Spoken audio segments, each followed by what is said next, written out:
নজর রাখবো আবহাওয়ার খবরের দিকে। অক্ষরেখা ও জোড়া ঘূর্ণাবর্তের জের বসন্তের কলকাতায় রেকর্ড বৃষ্টি। আলিপুরে প্রায় 48 মিলিমিটার বৃষ্টিপাত আর এক ধাক্কায় নেমেছে দিন ও রাতের তাপমাত্রা। আর কি জানাচ্ছে আবহাওয়া দপ্তর, কি পূর্বাভাস রয়েছে, আমরা আরো বিস্তারিতভাবে জানবো। সরাসরি অয়ন ঘোষাল আমাদের প্রতিনিধি রয়েছেন আমাদের সঙ্গে। অয়ন, কি বলছে হাওয়া অফিস?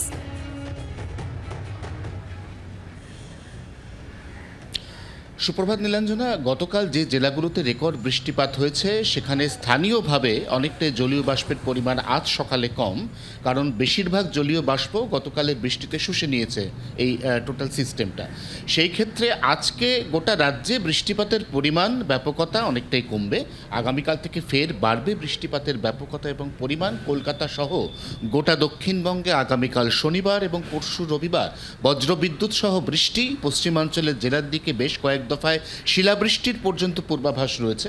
দক্ষিণবঙ্গে যদি এই পরিস্থিতি হয় তাহলে উত্তরবঙ্গের ক্ষেত্রেও কিন্তু দার্জিলিং, কালিম্পং, জলপাইগুড়ি এবং কোচবিহার এই চারটি জেলাতে বিক্ষিপ্তভাবে হালকা থেকে মাঝারি বৃষ্টি চলবে, যে তালিকায় আগামীকাল শনিবার যুক্ত হতে চলেছে মালদহ এবং উত্তর দিনাজপুর জেলা।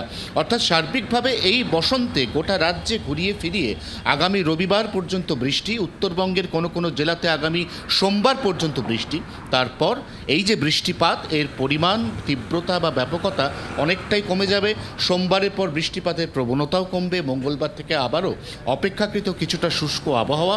বুধবার থেকে ধাপে ধাপে আবারও তাপমাত্রার উত্থান, যা আনুষ্ঠানিকভাবে শীতের পরিসমাপ্তির কথাই জানাবে বলে মনে করছে আলিপুর আবহাওয়া দফতর। নীলাঞ্জনা, ধন্যবাদ অয়ন।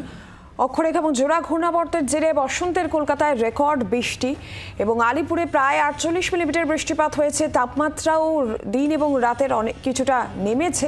কাল থেকে বৃষ্টির বেগ আবারও বাড়বে। বজ্রবিদ্যুৎ সহ বৃষ্টির সঙ্গে ঝোড়ো হাওয়া, শিলাবৃষ্টিও হতে পারে বেশ কয়েকটি জেলায়।